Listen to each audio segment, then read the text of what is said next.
Well, g'day and welcome back to another episode of Dust Customs. Today we are going to try and get another V-dub back on the road. We're going out to help a mate, Loza. He has a 1958 V-dub beetle that has been off the road for many years. And we're going to try and get it back on the road. It's a lot. It needs a lot. As in, you know, we've got to yank the trans, yank the engine, rear spring plates, you know, and who knows what else we're going to come across.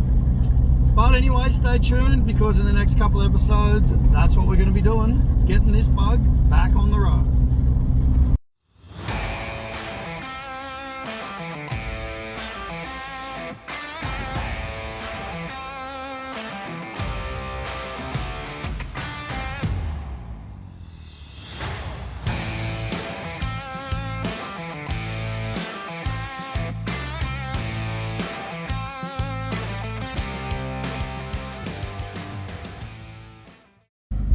There it is, first view.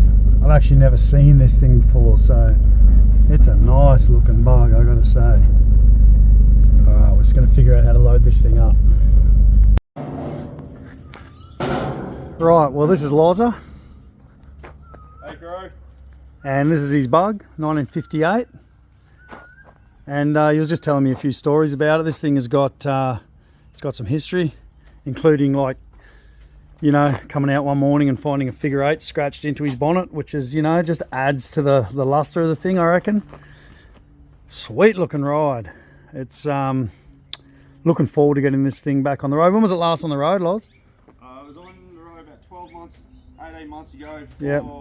about 3 months, and then then before that, 5 years. Cooked, yeah, right. So what happened? You got it back on the road and then she just valve issues. Yeah, yep. Yeah, okay. Still got rego on it? No. Okay. That ran out. Okay. I was hoping we'd just boom, get it running and drive it away, but not quite. It's not going to be quite that easy. I wish. But yeah, have a look around this thing. So obviously now it's got no engine in it, so it's sitting up a little bit in the back. But you know, we're going to address all of this and the above. Oh, I didn't even notice the flash trim. That's pretty cool with the pinstriping. This is what they call the Aussie flash trim on bugs. Let's have a look on the inside. Oh good, he's got a spare coil of rope there, you know, handy in every bug. Yeah, this smells like a beetle. None of mine smell like this because they're all been, like, everything's new in them. But this is that smell when you get in a bug. It's just that, like, horsehair and horsehair and sweat, you know, that's what we'll call it. Man, I like that headliner. This thing's cool as. All original interior. Yeah. Oh man, it's bringing back memories, that smell, I tell you.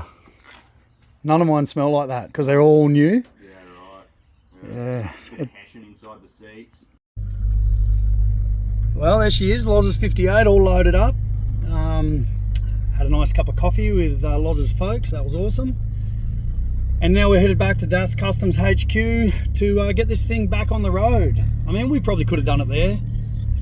But hey, why if we've actually got a nice spot to do it, you know, and it's going to be a couple of days. So let's just get this thing cracking. Anyway, next stop, Dust Customs.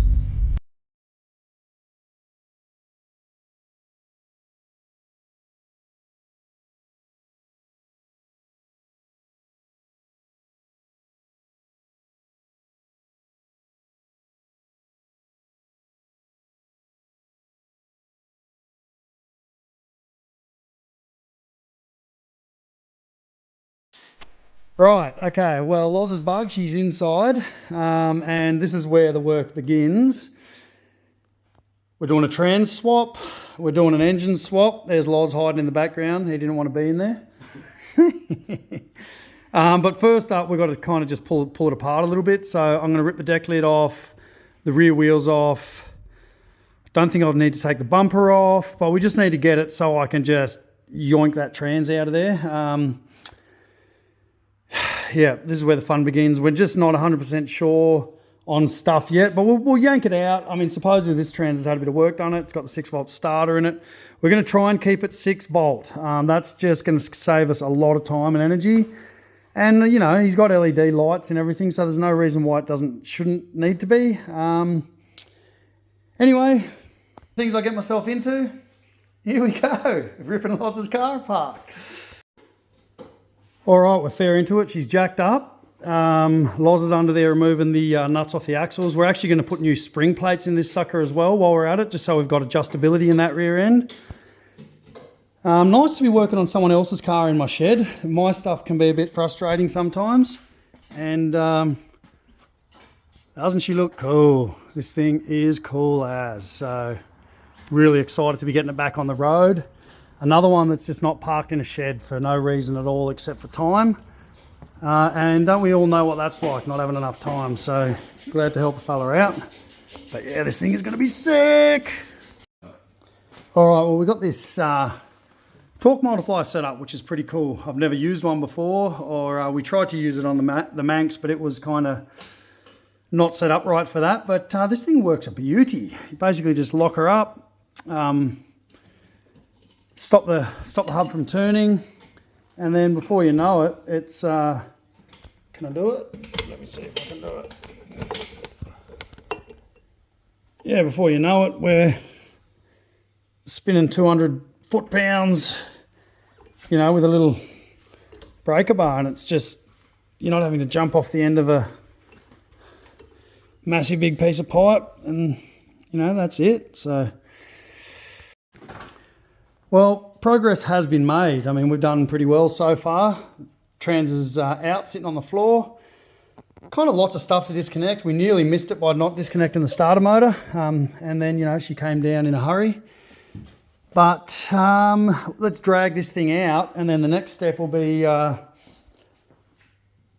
get that one in. So that's come from another mate of ours that, you know, must have had to put a built trans in his. Supposedly it's had some work done to it. It's got all new boots, new brakes, and everything else. So look, we figured that it was easier rather than trying to put new boots on that and redo the brakes, which Loz actually has all the stuff to do the new brakes. We're not going to do any of that. We're just going to put this one in and hope for the best. So, you know, we did discuss cleaning stuff, you know, like, yeah, we could clean all the stuff off there, but at the end of the day, we decided that rust protection is a real thing in these old cars, and we're trying to preserve the, you know, the rust. Look, when we drag this out, the next thing we're going to do is these spring plates. So we'll get this trans out, try and get it out of our way, you know, because we can't get out the door anymore. I mean, we might be able to. Anyway, let's figure this bit out. Well, things have escalated. As per usual, when you're working with old cars, something just doesn't go as planned and you go backwards about 10 steps, so you can go forwards 1. So what we've discovered is, got this adjustable spring plate in. Mate, it took about 2 minutes. It was perfect. I can't believe how good it was. Now, we went over to this side, and the only thing I can believe is that whoever put this kit together, this is the wrong spline. It doesn't line up with that spline, and God, what a nightmare. I fought it for ages. So we decided we're just going backwards, and what we've done is I've pulled out my set of Fresh Customs lowering plates, and we've cut the spring plates, we've drilled the spring plates, made mess everywhere, and now we're going to try and reassemble all this and get this car slammed on the ground. Show us your hands, Loz. Yeah, we're fucking in it. We're in it big time. Anyway, Loz has got to go, and I've got to go too for today, but we got the trans in. The trans is in. I've got one spring plate mounted, the other one's got to come back out, but you know, this is just minor stuff now. We're talking not much at all, you know, the whole engine's got to go in. We don't even know if this thing fits, but you know, we're gonna make it fit, and you know, get this little bug back on the road. So Still going to be low and slow. yeah, faster than it was, but anyway. I've got to take off. I'm going to keep cracking on this thing for a little bit, and then I've got to go, but hopefully I can just get them spring plates mounted, and at least we kind of feel like we're, you know, not a lot to do tomorrow. So anyway, I'll keep cracking. Well, I guess I'm going to say all's well that ends well. I mean, this thing, it's fought me a little bit, but at the end of the day, you know, that's why I have a heap of, I mean, look at me. I have a heap of VW parts here, and we've, you know, managed to cobble it together after all. So there's the set of fresh custom spring, you know, drop plates installed. God only knows how low this thing's going to be, but we have got room to go, you know, down or up, which is good. I put a bit of tension on the spring, so actually, if the car was stock, it would be raised more. When I say raised, I mean the spring's down, so, you know, it would be, yeah, higher. And we've got more room to go down than we have to go up, so I've assumed that that's where we want to go. Trans is in, unknown at this stage, this trans, but it's meant to be good. So, you know, that's a very good start. Josh from Down Under Dubs is coming tomorrow to give us a hand. So I'm going to leave it at that. And the idea of tomorrow is to hopefully get the engine stabbed in and get this thing running, which is exciting. I'm happy to, you know, it's going to be fun to drive this thing out of here, hopefully tomorrow.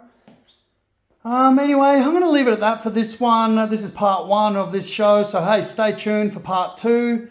There's going to be a lot more where this came from. And I'm looking forward to catch up with you guys again. So, I'll catch you later.